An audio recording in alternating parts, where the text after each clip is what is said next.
Hello everyone. तो आज हम लोग करंट अफेयर के अपनी नई क्लास में नया इशू लेकर आए हैं। इस इशू को हम लोग देखेंगे इशू ऑफ गिलगिट बाल्टिस्तान। पहले तो हमें यह समझना होगा कि ये सिलेबस के किस पॉइंट ऑफ व्यू से इंपॉर्टेंट है। तो यहां पर देखना होगा ये इशू आपका GS2 में भी आ सकता है,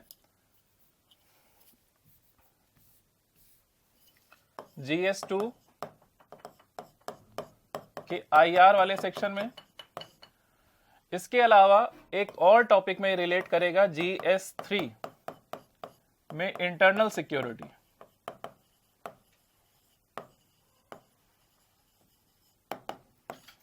इसमें एक टॉपिक है आपका बॉर्डर मैनेजमेंट। दोनों जगहों पर ये आपका इंपॉर्टेंटली बहुत ज्यादा इंपॉर्टेंट एक टॉपिक आपको देखने को मिलता है। तो पहले तो हमें यह समझ लेना चाहिए कि किसी पॉइंट में हमें क्या क्या चीजें कवर करनी है। तो कुछ पॉइंट्स इसमें हम पहले कवर करने वाले हैं, वो लिख लेते हैं। Points to be covered.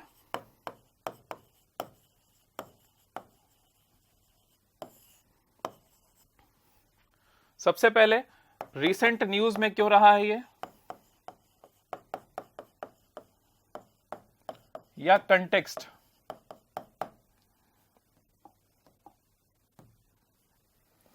Second,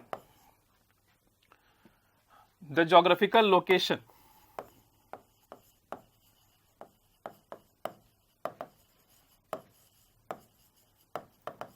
ये एक और पॉइंट ऑफ व्यू से इंपॉर्टेंट हो जाएगा कि आपका जो मैप वाले सेक्शन में कहां पर गिलगिट बाल्टिस्तान है और ये कौन कौन सी चीजों को वहां पर टच करता है, इसकी क्या ज्योग्राफिकल लोकेशन है, इकोलॉजिकली कितना इंपॉर्टेंट है।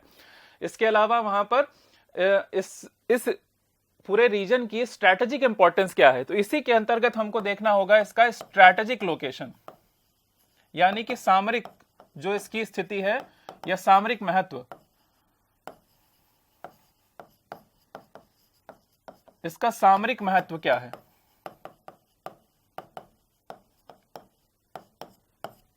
यह भी हमको यहां पर समझ लेना चाहिए।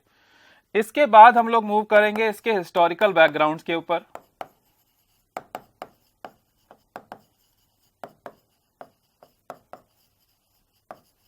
यानी कि ऐतिहासिक पृष्ठभूमि।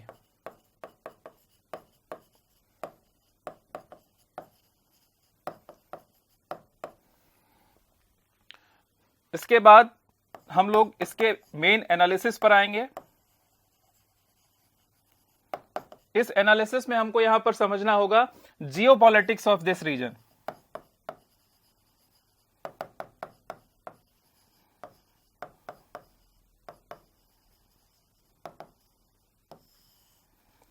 गिलगिट बाल्टिस्तान की जो भू राजनीतिक स्थिति है या भू राजनीतिक जो परिस्थितियां हो रही हैं, उसके कारण ये मुद्दे में बना हुआ है या भारत के लिए इतना महत्वपूर्ण क्यों है, ये सारी चीजें हम लोग फिर समझने की कोशिश करेंगे। इसी में हम लोग देखेंगे चाइना का इंटरेस्ट, चाइनाज इंटरेस्ट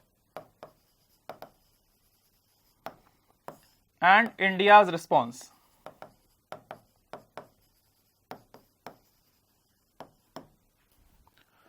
चाइना का क्या महत्व है, चाइना के लिए ये इंपॉर्टेंट रीजन क्यों है, पाकिस्तान के लिए क्यों इंपॉर्टेंट है, और भारत का इसमें क्या महत्व देखने को मिल रहा है, ये सारी चीजें हम लोग यहां पर देखेंगे। इसके अलावा कुछ रीसेंट डेवलपमेंट्स हुए हैं वो भी देख लेंगे। रीसेंट डेवलपमेंट्स जो हाल फिलहाल में यहां पर चीजें बदल रही हैं वो समझने की कोशिश करेंगे। और फिर लास्ट में इसके इंपेडिमेंट्स, रुकावटें क्या आ रही हैं।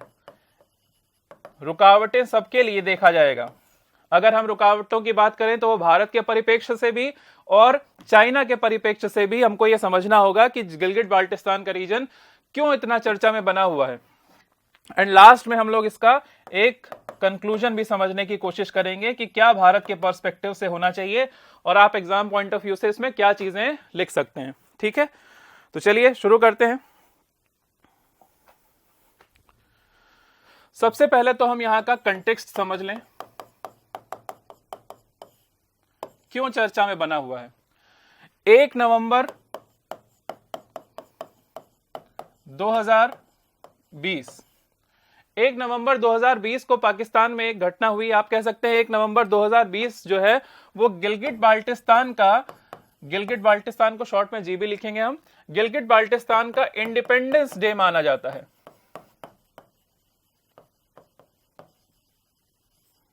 और इनका 73rd सो कॉल्ड तथा कथित 73वां संविधान 73वां इंडिपेंडेंस डे स्वतंत्रता दिवस था गिलगिट बाल्टिस्तान रीजन का। पाकिस्तान से इसको अलग समझेंगे हम। गिलगिट बाल्टिस्तान रीजन का 1 नवंबर 2020 को अभी हाल फिलहाल में एक उनका स्वतंत्रता दिवस था, और इस दिन पाकिस्तान के प्रधानमंत्री इमरान खान ने गिलगिट बाल्टिस्तान के साथ स्टेटस को चेंज करने की कोशिश की है। उन्होंने क्या किया है, Pakistan PM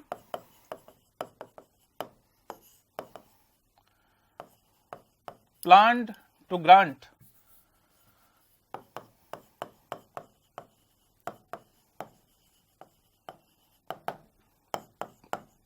provisional provincial status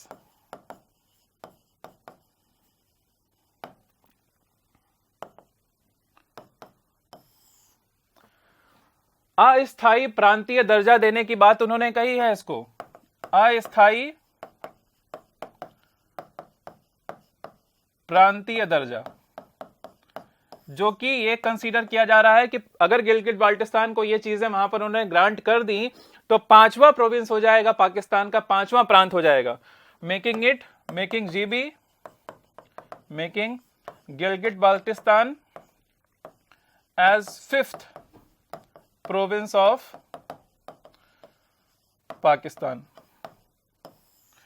तो ये 5वां जो देने की बात हो रही है, 5वां प्रोविंस इसको बना दिया गया। जो प्रोविजनल प्रांतीय स्टेटस जो इसको देने की बात इमरान खान ने कही है, क्या वो ऐसा कर सकते हैं और क्या ऐसा करने से भारत के ऊपर प्रभाव पड़ेगा, यही सारा हम चीजें हमको समझनी है। तो चर्चा में ये इसीलिए बना हुआ था क्योंकि अभी 1 नवंबर 2020 को इन्होंने इस गिलगिट बाल्टिस्तान रीजन को 5वां अपना प्रोविजनल प्रांतीय स्टेटस यानी कि प्रोविजनल प्रोविंशियल स्टेटस प्रोवाइड करने की बात कही है। ठीक, चलिए नेक्स्ट आते हैं हम लोग इसके ज्योग्राफिकल लोकेशन की तरफ।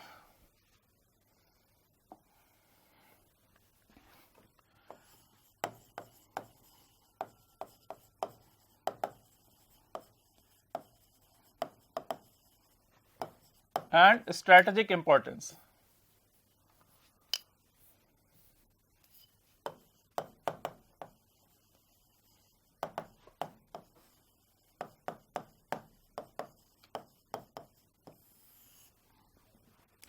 इसकी भौगोलिक स्थिति और इसका सामरिक महत्व या सामरिक स्थिति क्या है, सामरिक महत्व भारत के लिए या पूरे एशिया के लिए क्यों इंपॉर्टेंट है ये रीजन, ये समझने की यहां पर कोशिश करते हैं। देखिए, अगर हम थोड़ा सा इसको मैप की तरफ लेके जाएं,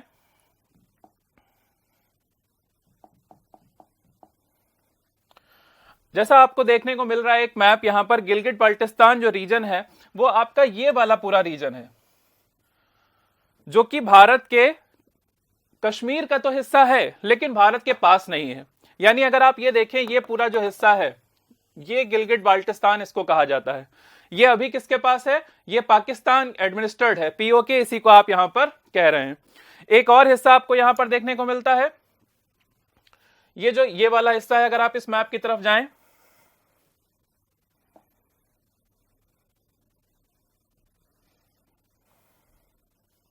अगर आप इस मैप की तरफ देखें तो ये वाला जो रीजन है जो कि आजाद कश्मीर के नाम से जाना जाता है,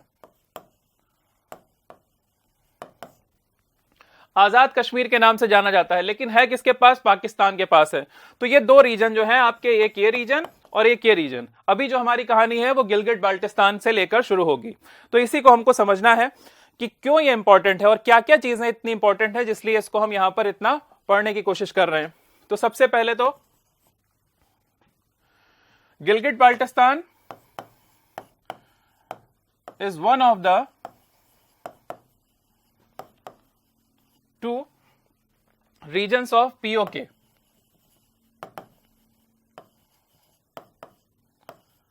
यानी कि पाक occupied Kashmir.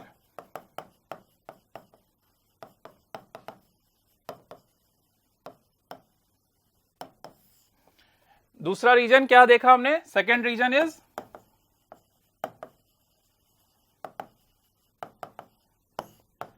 Azad Kashmir.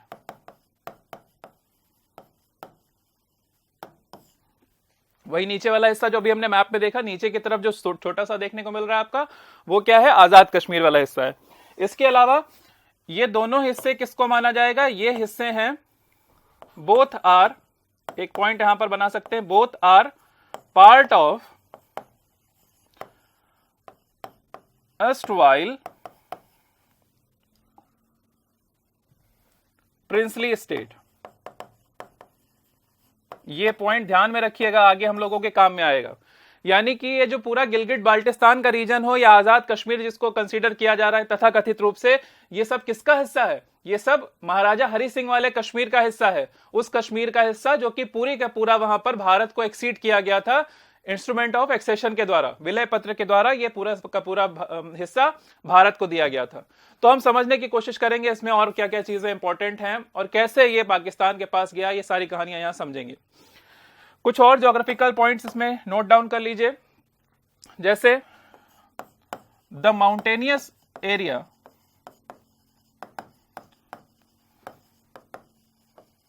Of this region is equal to करीब 72,000 स्क्वायर किलोमीटर, 72,000 स्क्वायर किलोमीटर। एक बहुत बड़ा एरिया आपको यहां पर देखने को मिलेगा जो पहाड़ी एरिया है। अब बहुत लोगों के मन में प्रश्न आ सकता है कि भाई पहाड़ वाला एरिया है तो हमारे लिए इतना क्यों इंपॉर्टेंट है, क्यों हम इसके लिए इतना जान दे रहे हैं, क्यों इतना बवाल करते हैं?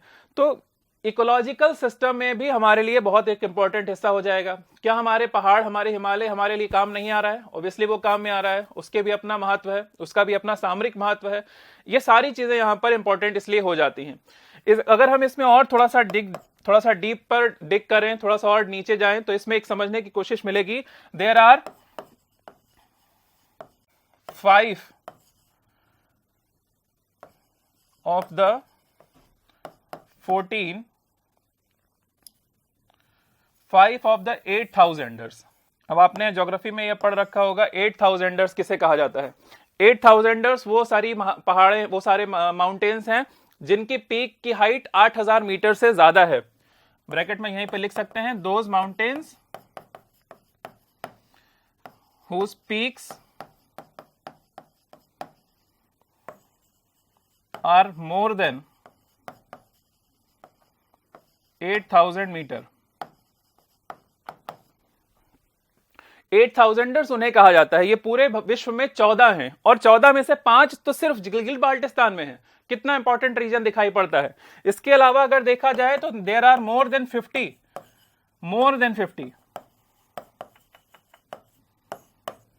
जिनकी हाइट 7,000 प्लस है।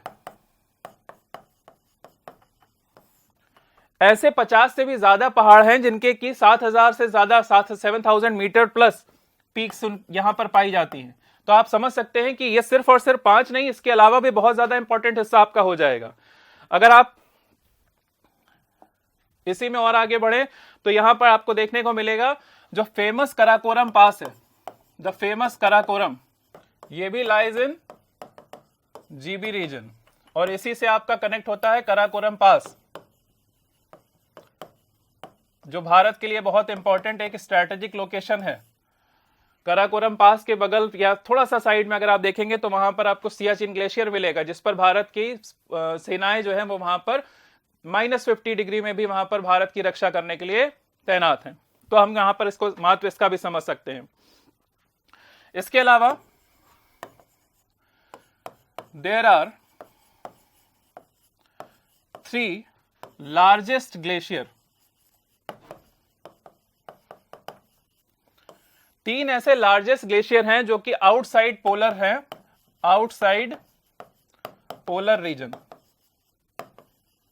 पोलर रीजन में तो है ही हैं जो है। हम पोलर रीजन के अलावा अगर बात करें तो पोलर रीजन के अलावा 3 लार्जेस्ट ग्लेशियर आपको यहां पर मिलते हैं। ये 3 लार्जेस्ट ग्लेशियर क्या बताते हैं कि ये हैं क्या, reservoir of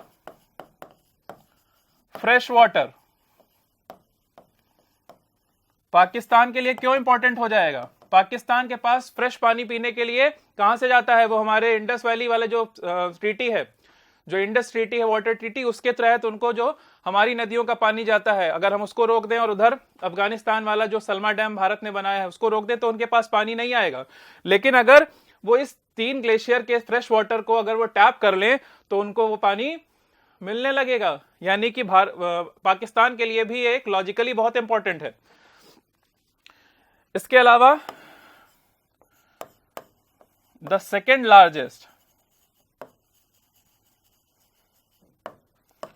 mountain of the world,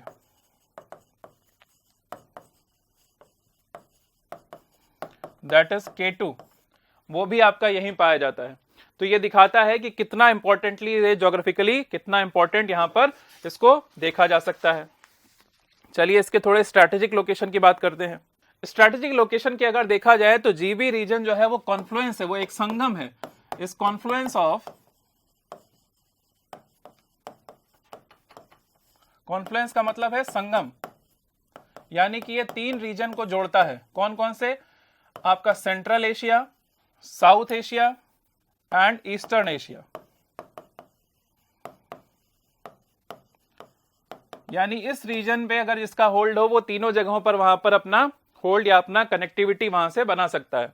इसके अलावा सेकेंड पॉइंट में अगर देखा जाए तो ये बॉर्डर शेयर करता है। It shares borders with 5 countries. कौन कौन सी? पहला तो इंडिया, कश्मीर रीजन जो है आपका। दूसरा अफगानिस्तान, ताजिकिस्तान,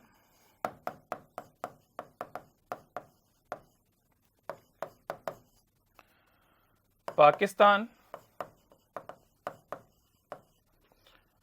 एंड चाइना। तो ये 5 रीजन्स हैं, 5 देश हैं जिनकी बाउंड्री टच करती है गिलगिट बाल्टिस्तान रीजन से। अगर आप मैप की तरफ इसको वापस ले चलें हम, तो ये आप देख सकते हैं यहां पर चाइना वाला रीजन ये टच कर रहा है, इधर आपका ताजिकिस्तान, इधर अफगानिस्तान, पाकिस्तान ये पूरा हाई है, और इंडिया आपका ये देखने को मिल रहा है। यानी कि ये 5 रीजन पूरा पूरा इंपॉर्टेंटली यहां पर टच कर रहे हैं। क्लियर? तो आप समझ सकते हैं कि एक जगह पर बैठते हुए पूरी की पूरी जियोपॉलिटिक्स पर नजर रखा जा सकता है। ठीक, इसके अलावा और क्या इंपॉर्टेंट चीजें आ सकती हैं यहां पर? थर्ड पॉइंट आपका आ जाएगा, यहां पर गोल्ड और यूरेनियम की माइंस है।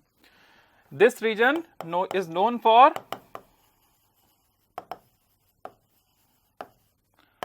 50 to 100 gold and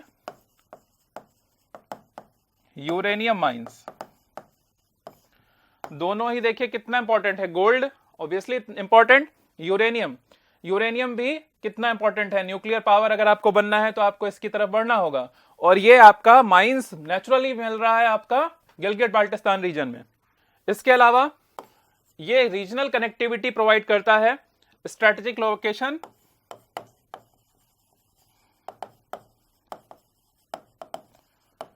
provides connectivity to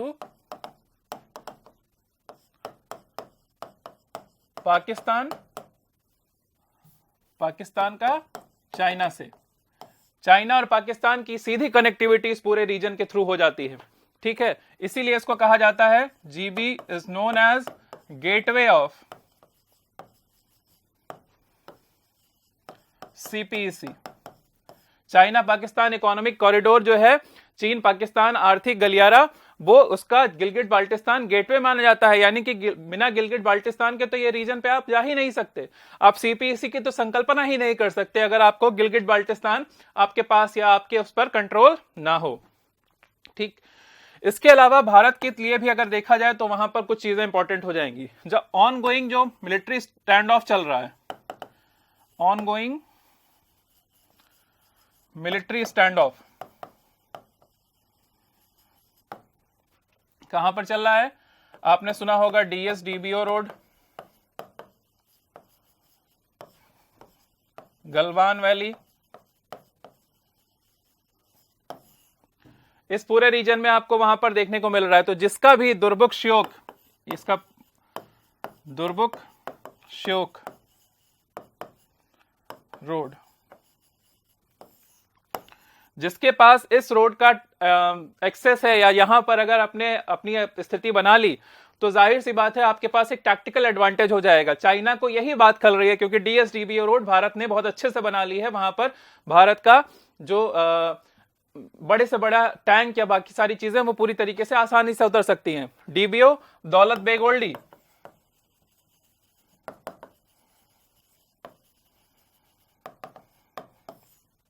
Daulat Beg Oldi जो इंडिया का हाईएस्ट रीजन है, जहां पर आपका एयरबस 315 उतर सकता है, जो कि पूरा का पूरा टैंक लेकर उतर सकता है। तो एक इंपॉर्टेंट आपको यहां पर यह भी देखने को मिलेगा। अगर आप इसका पूरा रोड मैप समझने की कोशिश करें,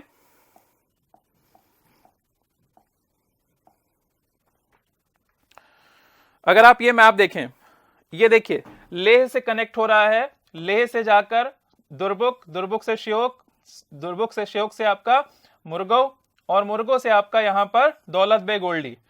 ये पूरा का पूरा रीजन किसका है? भारत के पास आ रहा है, ये भारत के पास है। और बगल में आप देखिए यहां पर अक्साई चीन वाला रीजन, ये पूरा का पूरा रीजन किसका है? अक्साई चीन। यहां पर चाइना ने एडवांटेज बना रखा है। और ये बीच में आपको देखने को मिलेगा यहां पर सक्शम वैली, ये देखिए ऊपर आ जाइए मैप में, ये सक्शम वैली, यहां पर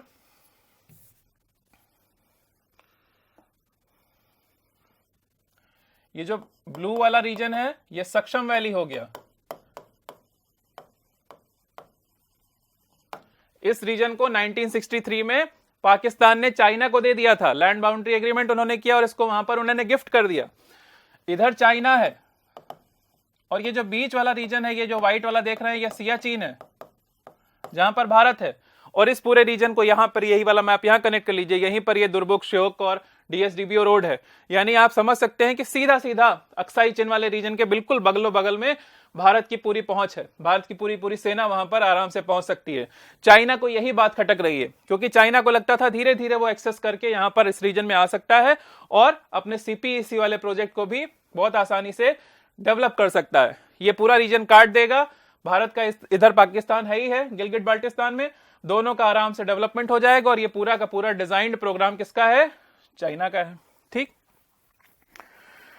ये देखिए इस वाले मैप में भी आप देख सकते हैं, ये वाला जो पूरा रीजन है, ये भारत इस पूरे रोड को बनाकर बैठा हुआ है, इसी की बात की जा रही है। ये सियाचिन ग्लेशियर की बात हो रही है, और यहां पर कहीं पर सक्शम वैली है, और इस पूरे रीजन को आप कह सकते हैं गिलगिट बाल्टिस्तान वाला रीजन। क्लियर? आ जाते हैं हम लोग इसके हिस्टोरिकल बैकग्राउंड पर। ऐतिहासिक पृष्ठभूमि क्या रही है इस पूरे रीजन की, इसको समझते हैं। देश की आजादी के समय या पार्टीशन के समय अगर देखा जाए तो गिलगिट बाल्टिस्तान को माना गया कि वो महाराजा हरि सिंह के जो कश्मीर है उसका पूरा हिस्सा है। लेकिन ये अचानक से ऐसे नहीं डेवलप होता है। अगर आप देखें तो इसके लिए हमको समझना पड़ेगा 1846। 1846 में ट्रीटी ऑफ अमृतसर का एग्जीक्यूशन हो रहा है।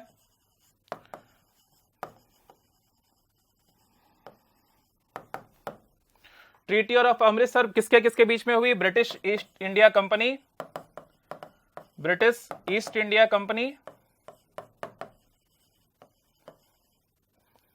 एंड महाराजा गुलाब सिंह।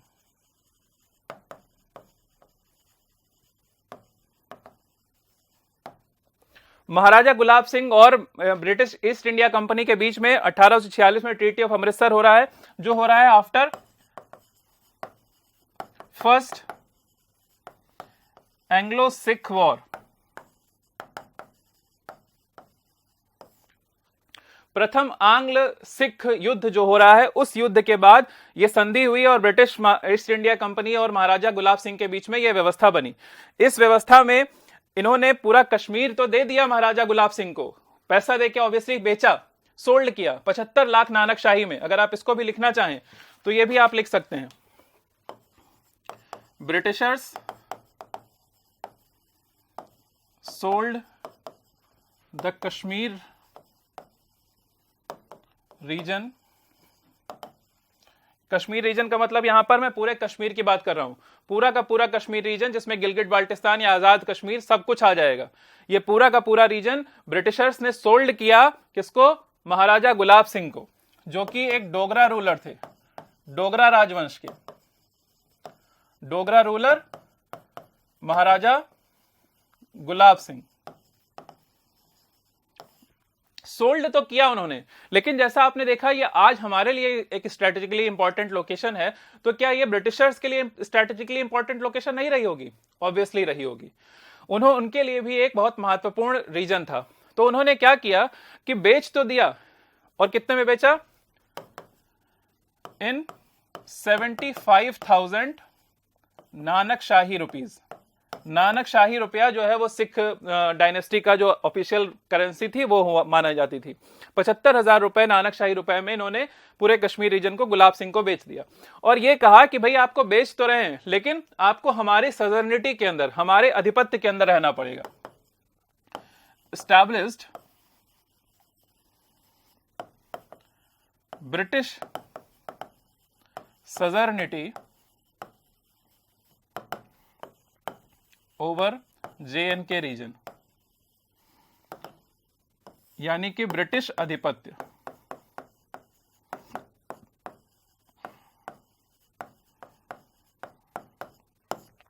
ब्रिटिश आधिपत्य के अंतर्गत रहना पड़ेगा और साथ ही साथ में उन्होंने इस एग्रीमेंट के अंतर्गत ही ये कहा कि आपको ये पूरा का पूरा रीजन, आप इसके मालिक हैं लेकिन आप लीज पे हमें दे दीजिए। इन्होंने लीज पे ले लिया।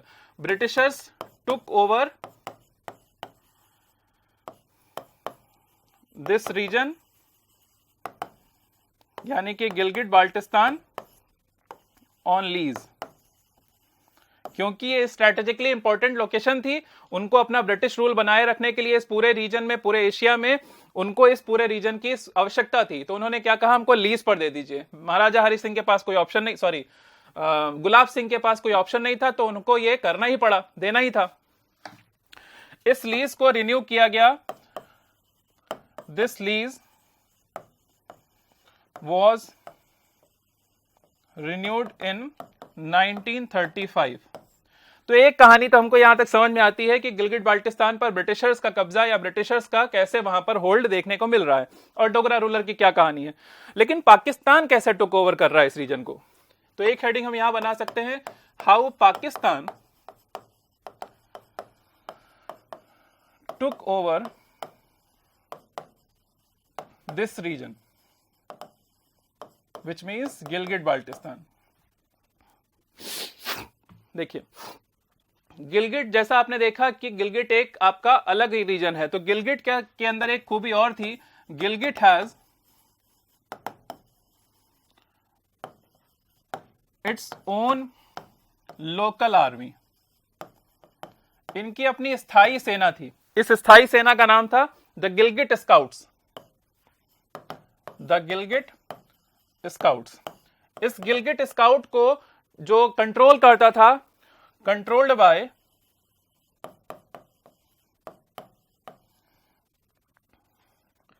British army officer.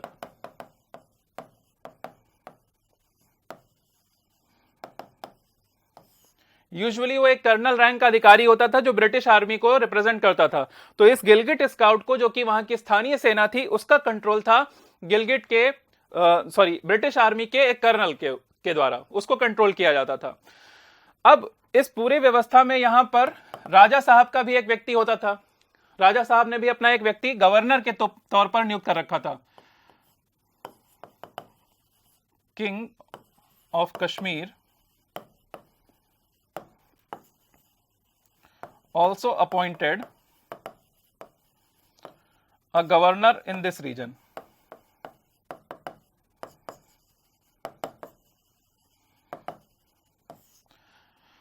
लेकिन सब्जेक्ट टू ब्रिटिश आर्मी, ये बात वहां पर समझ में आनी चाहिए। तो जैसे ही यहां पर 1947 में भारत सरकार ने कश्मीर का एक्सेशन करना शुरू किया, महाराजा हरि सिंह ने, 1947 आ गया। 1947 में Maharaja Hari Singh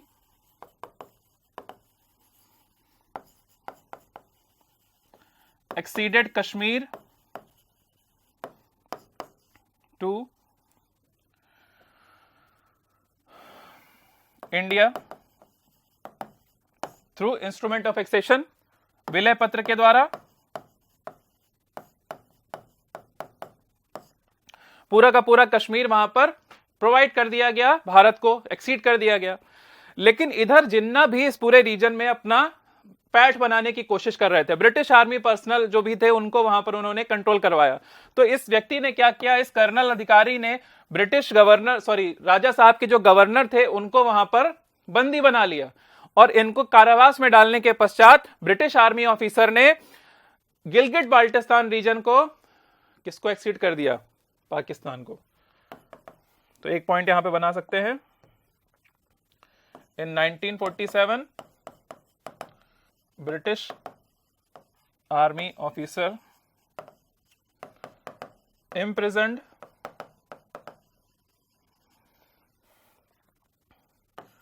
Governor of GB and acceded Gilgit-Baltistan to Pakistan. तो पाकिस्तान ने इसको यहां पर टुक ओवर कर लिया। लेकिन एक सवाल हमारे मन में आना चाहिए कि जब ब्रिटिश आर्मी यहां पर लीज पर थी, और ब्रिटिश आर्मी का तो एक्चुअली होल्ड भी नहीं था, मैं मालिक हूं, मैंने किराए पे किसी को कुछ दे रखा है, वो किराए वाला व्यक्ति अगर किसी चीज को, मेरी ही दुकान को मैंने दुकान दे रखी है मान लेते हैं, और उस दुकान को वो ले जाता है, बेच देता है, तो क्या वो लीगल माना जाएगा? ऑब्वियसली नहीं माना जाएगा। जो ओनरशिप है वो तो मेरी ही थी, उसने तो फ्रॉड करके बेच दिया। तो पूरे कश्मीर रीजन का ओनर कौन है? हरि सिंह है, महाराजा हरि सिंह है, जिन्होंने पूरे के पूरे कश्मीर को एक्सीड कर दिया। किसको? भारत को, इंस्ट्रूमेंट ऑफ एक्सेशन के द्वारा, ऐसे एक्सेशन के द्वारा जो कि लीगल है, जो कि कंप्लीट है और इररिवोकेबल है, यानी उसको हटाया नहीं जा सकता। उस पूरे इंस्ट्रूमेंट ऑफ एक्सेशन में पूरा का पूरा कश्मीर ही भारत को दिया गया। तो जब आप किराएदार हैं और किराएदार होकर आपने बेच दिया, तो कहा क्या माना जाएगा कि ये पूरा का पूरा जो एक्सेशन तो पाकिस्तान था गिलगिट बाल्टिस्तान का, वो पूरी तरीके से इल्लीगल माना जाएगा। पॉइंट क्लियर है यहां तक? तो एक बात आपको यहां पर दिमाग में ये रखनी चाहिए, ठीक। इसके अलावा एक और बात समझनी होगी कि पाकिस्तान ने अभी तक बहुत ही अपने आप को अनक्लियर रखा है अबाउट दिस रीजन। उन्होंने अपने पूरे व्यवस्था में कहीं नहीं दिखाया है कि जम्मू एंड कश्मीर में के गिलगिट बाल्टिस्तान को वो अपना हिस्सा कंसीडर कर रहे हो, बल्कि उसको एक वो लिमिटेड ऑटोनॉमी देकर, सो कॉल्ड ऑटोनॉमी देकर उसको गवर्न करने की कोशिश करते हैं। उन्होंने पूरे के पूरे जम्मू कश्मीर रीजन को, पाकिस्तान ने पूरे के पूरे जम्मू कश्मीर रीजन को डिस्प्यूटेड टेरिटरी बना रखा है। यूनाइटेड नेशन में उन्होंने डिस्प्यूटेड टेरिटरी क्लेम किया हुआ है। हर बार जनरल असेंबली में वहां के पीएम जाते हैं और उनको कहते हैं कि भाई कश्मीर में एट्रोसिटी हो रही है, कश्मीर तो आपका डिस्प्यूटेड टेरिटरी है, ऐसी बहुत सारी बातें बोलते हैं। तो अगर वो इस पर क्लेम करते हैं तो वो डिस्प्यूटेड टेरिटरी में एंटर करने की बात कर लेंगे, इस वजह से भी वो वहां पर एंटर करने की कोशिश नहीं कर सकते। चलिए आ जाते हैं इसके करंट स्टेटस पर। तो अब हम लोग वापस बात करेंगे the current status of Gilgit Baltistan. अगर आप देखें जो प्रेजेंट टेरिटरी देखने को मिल रही है, ये बनी separate entity. The present territory of Gilgit-Baltistan became a separate entity in 1970। 1970 में इसे एक सेपरेट एंटिटी के तौर पर जाने लगा और इसको नाम दिया गया नॉर्दर्न एरियाज, उत्तरी क्षेत्र। ये कश्मीर के गिलगिट बाल्टिस्तान के रीजन को पाकिस्तान ने नाम दिया नॉर्दर्न एरियाज। मैप में हम लोग देखेंगे, अगर आप मैप में देखें,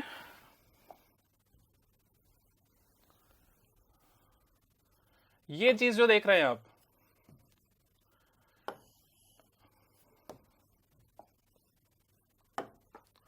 ये जो एरिया है इसको नाम दिया गया उस समय नॉर्दर्न एरियाज, ठीक। नॉर्दर्न एरियाज का नाम दिया गया इसको 1970 में। और इसके अंतर्गत जो रीजन आ रहे थे वो रीजन थे, अब वापस पेज पे अगर आए हम लोग, इसके अंदर जो रीजन थे वो थे, पहला the Gilgit agency,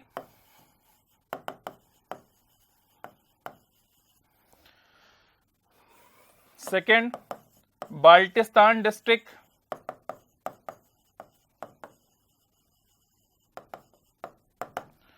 Baltistan district plus number of other princely states. उस क्षेत्र में जो देसी रियासतें थी लाइक हुंजा, नागर, ये सब भी इसी में शामिल कर दी गई। हुंजा, नागर एटसेट्रा, ये सारे रीजन मिलाकर वहां पर, ये सारे रीजन वहां मिलाकर बना दिया गया आपका पूरा का पूरा नॉर्दर्न एरियाज, ठीक है, उत्तरी क्षेत्र नाम दिया गया इसको। इसके अलावा 2009 में अगर आप देखें तो 2009 में इन्हें लिमिटेड ऑटोनॉमी देने की बात कही गई।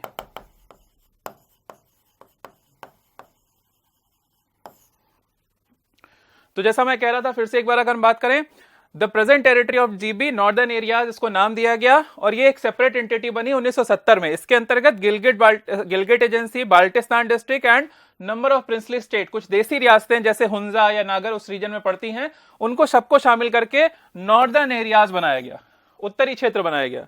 और 2009 में इनको लिमिटेड ऑटोनॉमी देने की बात कही गई। अगर आप देखें तो इसमें यहां पर एक ऑर्डर इशू किया गया 2009 में, एक ऑर्डर इशू किया गया जिसका नाम था Gilgit Baltistan empowerment and self governance order 2009। Gilgit Baltistan स्वशासन का सशक्तिकरण आदेश 2009 ये जारी किया गया। उस समय वहां के प्रेसिडेंट थे प्रेसिडेंट आसिफ अली जरदारी।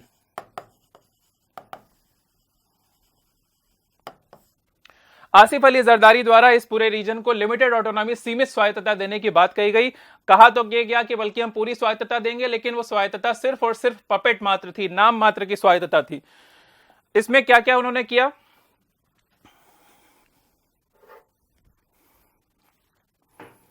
इस पूरे रीजन में उन्होंने क्या क्या किया। इस ऑर्डर के तहत द ऑर्डर प्रोविजंस क्या क्या थे इसमें, changed the name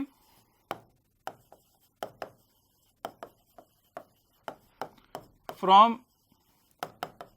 northern areas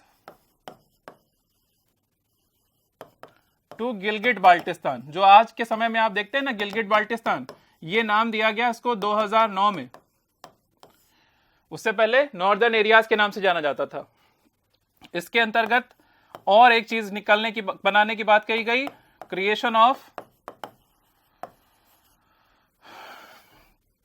legislative assembly.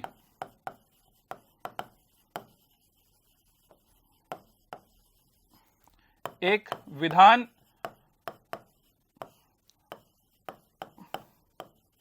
मंडल या सभा, विधानसभा बनाने की यहां पर प्रोविजन किया गया, जिसमें कितने लोग होने थे, 33 members plus 1 elected chief minister. एक मुख्यमंत्री होगा और 33 अन्य सदस्य होंगे जो इस पूरे रीजन का डेवलपमेंट वहां पर करने की कोशिश करेंगे। लेकिन ये ऑल सुपरवाइज्ड बाय गवर्नर। और इसको अपॉइंट कौन करेगा, appointed by Pakistan president. Pakistan के राष्ट्रपति द्वारा एक राज्यपाल गवर्नर नियुक्त किया जाएगा, जो कि एक चीफ मिनिस्टर और 33 लोगों की सदस्य सभा को सुपरवाइज करेगा। यानी कि द रियल पावर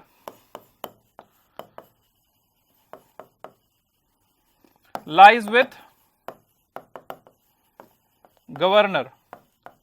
जो ये गवर्नर चाहेगा वही चीज वहां पे होने वाली है। चीफ इलेक्शन, चीफ कमिश्नर या अदर मेंबर जो हैं वो सिर्फ नाम मात्र के पपेट हैं, जिनके पास कोई वास्तविक शक्तियां वहां पर नहीं देखने को मिलेंगी। इसके अलावा उन्होंने और क्या किया, इसी पॉइंट में, इसी प्रोविजन के अंतर्गत एक और चीज हुई, एस्टैब्लिशमेंट ऑफ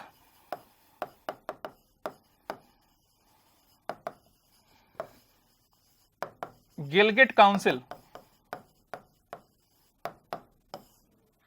एक गिलगिट परिषद का निर्माण करने की भी बात हुई। ये गिलगिट काउंसिल में कौन कौन लोग होंगे, हेडेड बाय पाकिस्तान पीएम। जो भी प्रेजेंट पाकिस्तान का पीएम होगा वो इसको वहां पर हेड करेगा। इसके अलावा और कौन लोग होंगे, एक मेंबर इसमें होगा, वन मेंबर, जो कि मिनिस्टर होगा, minister of Kashmir affairs. Kashmir मामलों का एक मंत्री होता है पाकिस्तान में, वो इसका सदस्य होगा। और कौन होंगे, अदर मिनिस्टर्स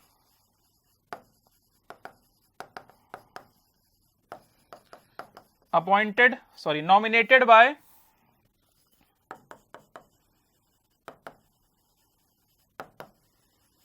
पाकिस्तान पीएम। तो अल्टीमेटली तो भाई आपकी एक परिषद बनी हुई, यही सारे निर्णय लेने वाली है। सारे के सारे निर्णय आप कह सकते हैं वो सिर्फ देखने के लिए मुखौटा बना रखा है आपने। तो शुरुआत में जो मैंने बात कही कि लिमिटेड ऑटोनॉमी, वो लिमिटेड ऑटोनॉमी भी नहीं, कोई ऑटोनॉमी नहीं है, वो सिर्फ और सिर्फ एक मुखौटा है, दुनिया को दिखाने के लिए एक मुखौटा है कि देखिए हम कितना शांति पसंद लोग हैं और कितना डेवलपमेंट को पसंद करने वाले लोग हैं। इसके अलावा Gilgit Baltistan depends on Pakistan for what, क्या क्या चीजों के लिए पाकिस्तान पर डिपेंड होगा? फाइनेंशियल एक्टिविटीज,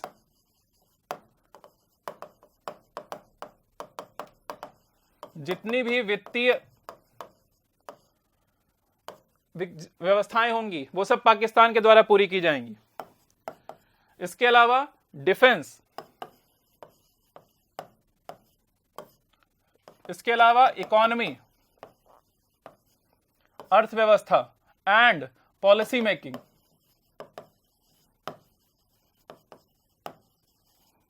सब कुछ वहां पर पाकिस्तान के द्वारा गवर्न किया जाने वाला है।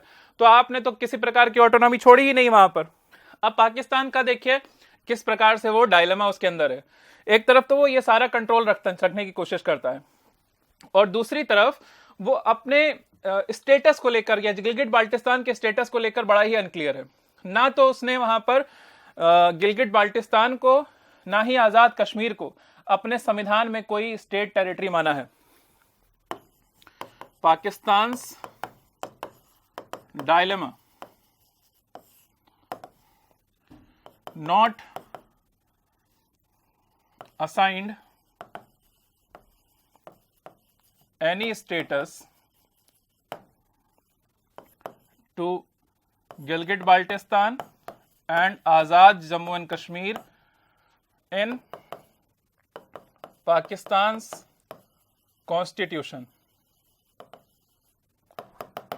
पाकिस्तान के संविधान में किसी भी प्रकार का स्टेटस नहीं प्रोवाइड किया गया है, ठीक। लेकिन एक और देखिए इसकी बेवकूफी, इन्होंने क्या किया हुआ है, इनका यहाँ सर्वे होता है, पाकिस्तान सर्वे, जैसे हमारे यहाँ सर्वे होते हैं अलग अलग, उसी तरह पाकिस्तान का जो सर्वे है वो survey depicts GB as Pakistan territory.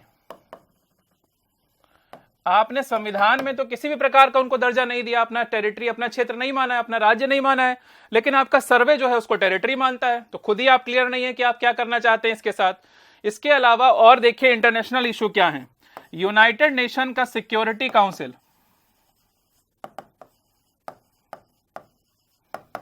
संयुक्त राष्ट्र सुरक्षा परिषद, इसके 2 रेजोल्यूशंस हुए। एक रेजोल्यूशन डेटेड है 13 अगस्त 1948 और दूसरा है 5 जनवरी 1949। ये 2 रेजोल्यूशंस हैं। इन दोनों रेजोल्यूशंस में ये देखा गया कि जो गिलगिट बाल्टिस्तान है it is a part of disputed territory. ये अलग का कहीं का हिस्सा नहीं है, ये पार्ट ऑफ डिस्प्यूटेड टेरिटरी है, विच मींस कि आपने इस पूरे रीजन को अगर अपना बनाने की कोशिश की तो आप यूनाइटेड नेशन के रेजोल्यूशन का भी वायलेशन कर रहे हैं। आप जो भी इंटरनेशनल रिकॉग्निशन है वहां पर भी आपका इशू क्रिएट हो जाएगा। तो पाकिस्तान का इशू में यहां पर समझ में आया कि पाकिस्तान ने कैसे इसको टेक ओवर किया है और अभी का करंट लीगल स्टेटस इसका क्या देखने को मिल रहा है। अब हम लोग थोड़ा सा इस पर चर्चा कर लेते हैं कि करंट जो आपका जियोपॉलिटिक्स है इस रीजन की वो क्या देखने को मिल रही है।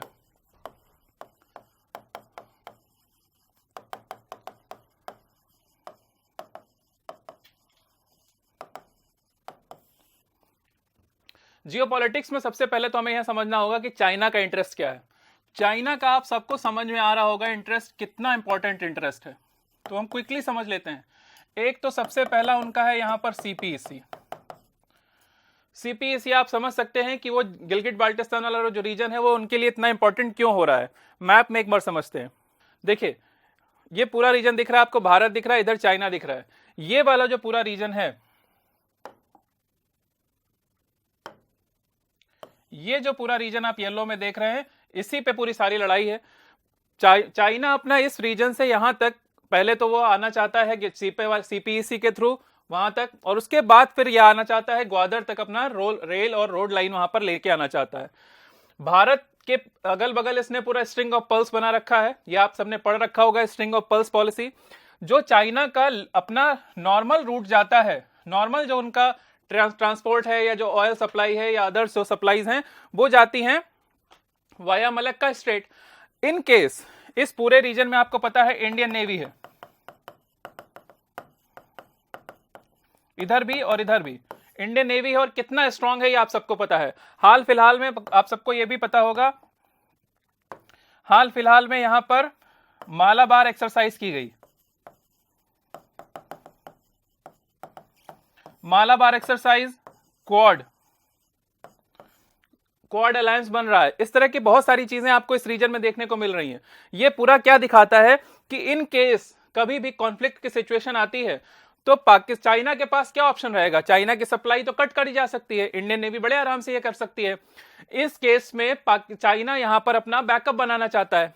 चाइना चाहता है कि हमारे पास ये वाला बैकअप रहे ताकि हम इधर से ग्वादर पर लेके आए और ग्वादर से रेल और रोड के थ्रू अपने चाइना में जिनजियांग प्रांत में लेकर वहां पर चले जाएं। इसके अलावा इस पूरे रीजन को अगर देखा जाए तो इस पूरे रीजन में रिसोर्सेस प्रचुर मात्रा में है, फुल ऑफ रिसोर्सेस। अभी हमने देखा कि गोल्ड माइंस हैं, यूरेनियम माइंस हैं, बहुत सारे नेचुरल रिसोर्सेस अदर्स हैं। इस पूरे रीजन में चाइना का हैवी इंटरेस्ट है। चाइना की बड़ी बड़ी कंपनियां वो यहां पर अपना इन्वेस्टमेंट करना चाहती हैं। चाइना की इंटरनल इकोनॉमी अगर देखा जाए, जो स्टेट कंट्रोल्ड मीडिया के अलावा अगर देखें तो उनकी इंटरनल इकोनॉमी 2% to 3% चल रही है जीडीपी, यानी कि उनकी हालत अच्छी नहीं है। उनको चाहिए इस पूरे रीजन से रिसोर्सेस, ताकि वो उस रिसोर्सेस के रॉ मटेरियल को यूज करें और अपने आप को, अपनी इकोनॉमी को सस्टेन करवा सकें, डेवलप करवा सकें। इस तरह कुल मिला के करीब $50 बिलियन का उन्होंने वहां पर इन्वेस्टमेंट कर रखा है। तो एक तो स्ट्रैटेजिक इसकी इंपॉर्टेंस हो गई, दूसरा यहां पर अगर आप देखें तो ये एक ऐसा रीजन है जिससे कि चाइना की इकोनॉमी वहां पर सस्टेन हो सकती है। तीसरा अगर इशू हम समझने की कोशिश करें, चाइना का कोई भी जो प्रोजेक्ट होता है वो प्रोजेक्ट सिविलियन तो होता नहीं है, सिविलियन सिर्फ आड़ में होता है। इस पूरे रीजन में हमने देखा, इस मैप में अगर हम देख लें, ये भारत है, चाइना इधर है,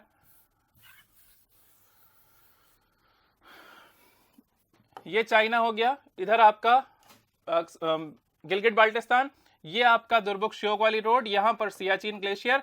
इसको अगर वो सक्षम वैली के थ्रू यहां पर लेके आते हैं, इस पूरे को एक्सेस सीधा सीधा लेते हैं और यहां से वो सीधे आ जाते हैं पाकिस्तान ग्वादर की तरफ, और ग्वादर से अगर वो यहां पर काउंटर करना चाहें तो हमारा चाबहार है उसको भी काउंटर कर सकते हैं, और नीचे हमारा ये वाला जो रीजन है इधर नावा शावा या बाकी हमारे जो पोर्ट्स हैं उनको सीधे सीधे वो वहां पर टारगेट कर सकता है।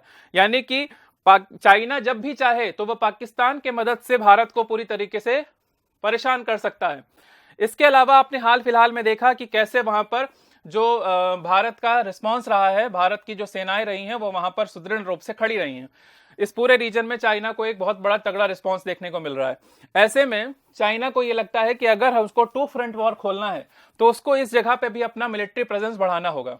2 फ्रंट वॉर, एक तरफ तो इधर से करेंगे और दूसरा पाकिस्तान वाले रीजन से करेंगे। पाकिस्तान के पास बहुत कुछ है नहीं, चाइना के थ्रू वहां पर जो चीजें होंगी वो होंगी, तो कैसे होगा? इस पूरे रीजन को डोमिनेट करना चाहता है चाइना, तो ये भी उसका एक बहुत बड़ा इंपॉर्टेंट हिस्सा देखने को मिल रहा है। इसके अलावा जो आपको देखने को मिल रहा है, ये जिनजियांग जो ऑटोनॉमस रीजन है, इस पूरे रीजन को यहां से जोड़ना ये भी चाइना चाहता है ताकि वो पूरा डेवलप कर सके। एक पॉइंट। अब इस पूरे रीजन में भारत का क्या इशू होगा, भारत को वहां पर कैसे क्या रिस्पांस देना चाहिए, वो भी हम लोग समझ लेते हैं। तो इंडिया रिस्पांस की तरफ आ जाते हैं। तो इसमें आप बना लीजिएगा, एक तो सीपीसी हो गया, दूसरा हो गया स्ट्रैटेजिक इंपॉर्टेंस, तीसरा resource,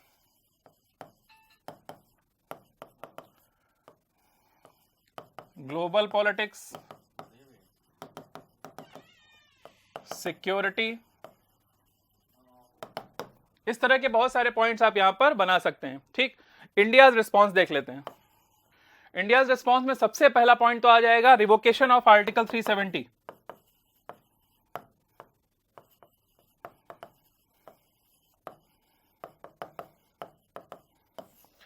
Revocation of Article 370 sent a clear message to Pakistan and China that the matter of Jammu and Kashmir doesn't exist for China, sorry, for India anymore. Bharat ने बहुत स्पष्ट मैसेज दे दिया है कि जम्मू कश्मीर का मुद्दा अब उनके लिए बहुत मायने नहीं रखता।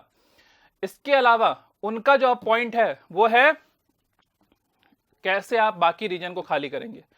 होम मिनिस्टर अमित शाह ने संसद में खड़े होकर कहा कि इंच इंच पूरा जो कश्मीर है वो हमारा है और हम उसको लेंगे।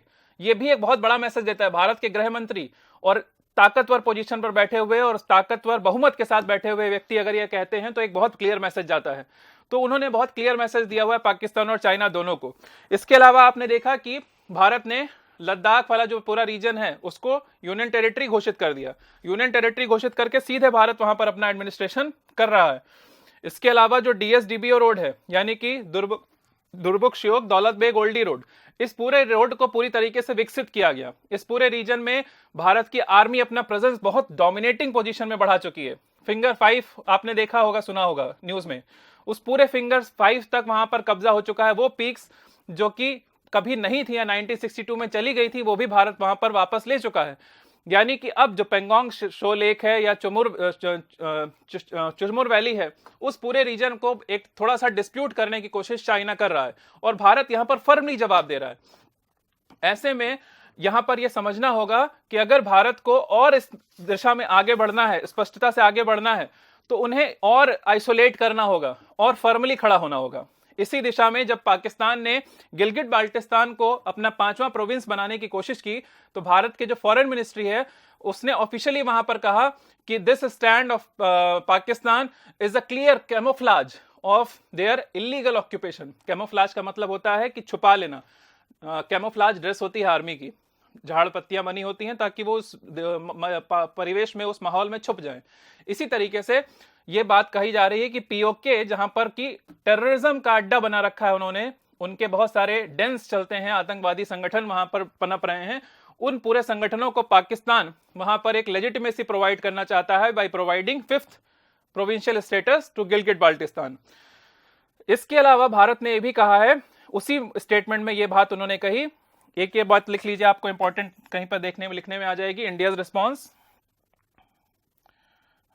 External Affairs Minister said Pakistan tactics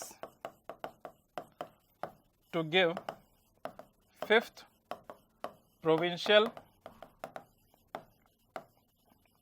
status to Gilgit-Baltistan is camouflage. Camouflage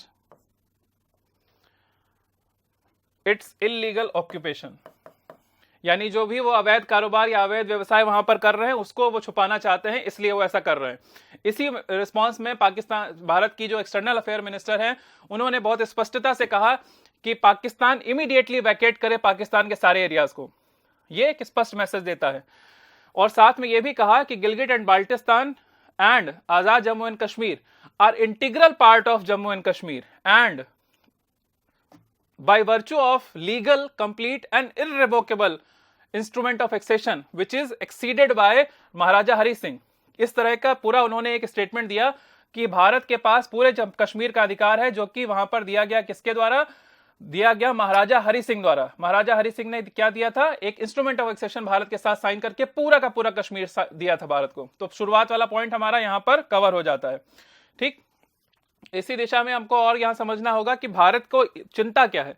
Bharat को चिंता यह है कि जो शुरुआत में पाकिस्तान ने चाइना को जो सक्षम वैली वाला रीजन जो दिया था, चाइना शुरुआत में वहीं तक सीमित था, लेकिन जो ये धीरे धीरे उन्होंने चाइना ने अपना एक आइडिया सेल किया, पाकिस्तान की हालत खराब वैसे ही है, इस दिशा में उन्होंने एक आइडिया सेल किया और ये कहा कि हम पूरे रीजन को अपना वहां पर डेवलप करेंगे CPEC के थ्रू। पाकिस्तान ने खरीद लिया, वैसे ही कटोरा है, वो देश कटोरा लेकर भीख मांग रहा है, ऐसे में उन्होंने वो आइडिया खरीद लिया।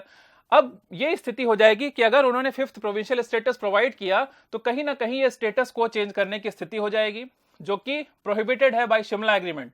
शिमला एग्रीमेंट 1972 में हुआ था, जिसमें यह कहा गया था कि कोई भी पक्ष यूनिलेटरली स्टेटस को चेंज नहीं करेगा, एक तरफा किसी भी प्रकार से जो यथास्थिति है उसको बदला नहीं जाएगा। तो ये पाकिस्तान की तरफ से एक इश्यू हो जाएगा। लेकिन होगा क्या अगर इस पूरे रीजन में भारत बहुत फर्मली नहीं खड़ा होता है और चाइना इस पूरे रीजन को डोमिनेट करने की कोशिश करता है वाया CPEC, तो भारत के लिए भविष्य में इस रीजन को ले पाना थोड़ा मुश्किल हो जाएगा। भारत पर का क्लेम थोड़ा सा वहां पर कमजोर होता दिखाई पड़ेगा, क्योंकि जब डेवलप हो जाएगा तो उस पर दो पार्टीज आ जाएंगी। तो अभी तो पाकिस्तान से डील करना है, फिर पाकिस्तान एंड चाइना दोनों से डील करना होगा। खैर, इसी दिशा में भारत ने अपना अपोजिशन कई अंतर्राष्ट्रीय मंचों पर वहां पर दर्ज किया। इसी के परिणाम है कि इंटरनेशनल फाइनेंशियल एजेंसीज जो लेंड कर रही थी सीपीईसी को, उन्होंने फंडिंग रोक दी है।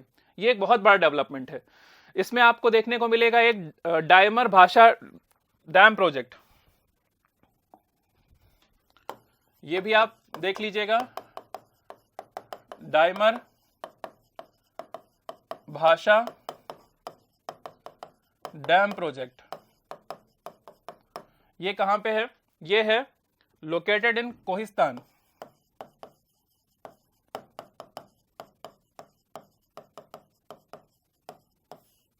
इन बाल्टिस्तान।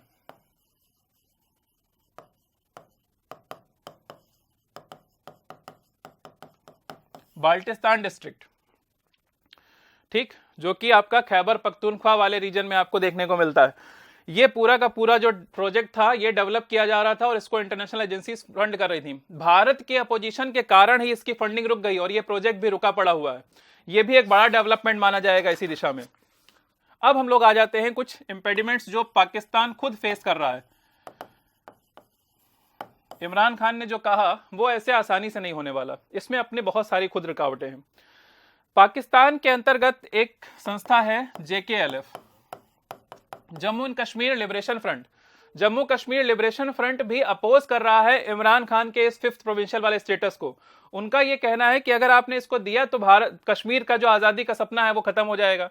एक और व्यक्ति है आजाद जम्मू कश्मीर के, नाम है इनका फारूक हैदर। फारूक हैदर हैं PM ऑफ AJK, आजाद जम्मू कश्मीर के प्राइम मिनिस्टर है, पपेट प्राइम मिनिस्टर हैं ऑब्वियसली। बट इन्होंने भी ये मंशा जाहिर की है कि अगर आपने 5th प्रोविंशियल स्टेटस प्रोवाइड किया तो ये पूरा का पूरा रीजन चाइना द्वारा ऑक्यूपाई कर लिया जाएगा। वैसे ही हालत खराब पड़ी हुई है। इसके अलावा उन्होंने ये भी माना कि जो हमारा यहाँ के जो लोग हैं इनको भी वहां पर दिक्कतें हो रही हैं, क्योंकि यहाँ के जो लोग हैं उनकी शिकायत यह है कि हमको यहाँ पर पैसा नहीं मिला। जो लैंड एक्वायर किया गया बाय चाइना उसका कंपनसेशन ही नहीं दिया गया, आइदर लो दिया गया है और नहीं दिया गया है। दोनों ही स्थितियों में वहां विद्रोह की स्थिति बनी हुई है। इसके अलावा एक संस्था और है जमात कश्मीर, इस्लामी कश्मीर।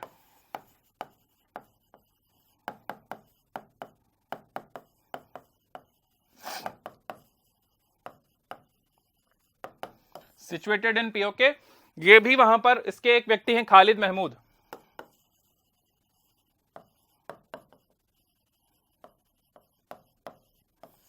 खालिद महमूद साहब ने भी यही बात कही है कि उन्होंने पाकिस्तान का जो पूरा आइडिया है उसको रिजेक्ट किया है। उन्होंने कहा है कि ये डायरेक्ट इंटरफेरेंस इन रीजन है, जबकि हमको तो ऑटोनॉमी देने की बात कही गई थी। साथ ही साथ उन्होंने ये कहा है कि अगर पाकिस्तान जम्मू कश्मीर को लिबरेट कराना चाहता है, आजाद कराना चाहता है, तो इस तरह से उसका जो स्टैंड है, इंटरनेशनल स्टैंड है कि भाई ये डिस्प्यूटेड टेरिटरी है, वो उस पे वो उसका स्टैंड कमजोर होगा। इसके अलावा उन्होंने ये कहा है कि ये violation of UN resolution 1948 and 1949, दोनों ही आपके जो रेजोल्यूशंस हैं उनका ये उल्लंघन है। थोड़ा क्लियर लिख लेते हैं।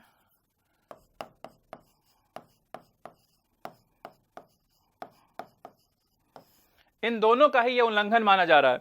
ऐसी स्थिति में ये भी एक दावा वहां पर कमजोर करता है, तो इमरान खान को एक ये भी एजिटेशन झेलने को मिल रहा है। इसके अलावा जो वहां की विधानसभा है उसका एक मेंबर है, वो उन्होंने भी ये बात कही है कि more than 300 mines are already handed over to China. 300 से अधिक जो गोल्ड माइंस हैं या यूरेनियम माइंस हैं वो वहां पर प्रोवाइड कर दी गई हैं चाइना को, तो वो भी एक बहुत बड़ा इशू है। इसके अलावा ये कहने की बात आ रही है, ये भी एक पॉइंट देखने को मिलेगा, दिस स्टेटस को changed also violate Shimla agreement, जो कि 1972 में हुआ। शिमला समझौता, इसको भी वहां पर उल्लंघन इसका भी हो रहा है। तो कुल मिला के ये सारी रुकावटें वहां पर आ रही हैं। अगर शिमला समझौते का उल्लंघन होता है तो भारत भी अपनी तरफ से बहुत सारी चीजें बदल सकता है या इंटरनेशनल लेवल पर पाकिस्तान को एक्सपोज कर सकता है। तो पाकिस्तान का स्टेटस अपने आप ही वहां पर जो है वो आइसोलेशन की तरफ जाएगा। ऑलरेडी वो इंटरनेशनल फोरम पर आइसोलेशन की तरफ ही बढ़ रहा है, चाहे वो FATF की ग्रे लिस्ट में हो या बहुत सारी जगहों पर हो। तो अब भारत के पास विकल्प क्या बचा है? अगर लास्ट में आप कंक्लूजन देखें तो भारत को अपना फर्मली स्टैंड वहां पर क्लियर करना होगा कि terrorism and talks are not go in hand to hand. जो आतंकवाद है और बातचीत है वो बात साथ साथ नहीं चलेगी। साथ ही साथ कश्मीर का जो एक्सेशन है वो पूरा का पूरा भारत का है, तो उस पर भी भारत को बहुत स्पष्टता से खड़ा होना पड़ेगा। और international forums like Shanghai corporation organisation या G20 या यूनाइटेड नेशन जनरल असेंबली, इन जगहों पर जाकर और स्पष्टता से पाकिस्तान और चाइना के गठजोड़ को, नेक्सस को वहां पर उजागर करना होगा। साथ ही ऑफिशियली वहां पर क्लेम करना होगा कि ये पूरा रीजन हमारा है। तो CPEC की वैलिडिटी पर प्रश्न चिन्ह लगाना होगा और जितने भी प्रोजेक्ट्स हैं वो वहां धीरे धीरे शट डाउन होने की शुरुआत में आ जाएंगे। इस तरह से वो पूरा का पूरा रीजन भारत की तरफ आने के लिए धीरे धीरे अग्रसर हो जाएगा। तो भारत को इस दिशा में बढ़ना चाहिए और धीरे धीरे पाकिस्तान और चाइना को वहां पर कंट्रोल करना चाहिए। ठीक है, तो ये पूरा रीजन था, ये पूरा इशू था इस टॉपिक का। हम लोग अब नेक्स्ट टॉपिक की तरफ बढ़ेंगे। यहां पर ये पूरा टॉपिक हमारा कंप्लीट होता है।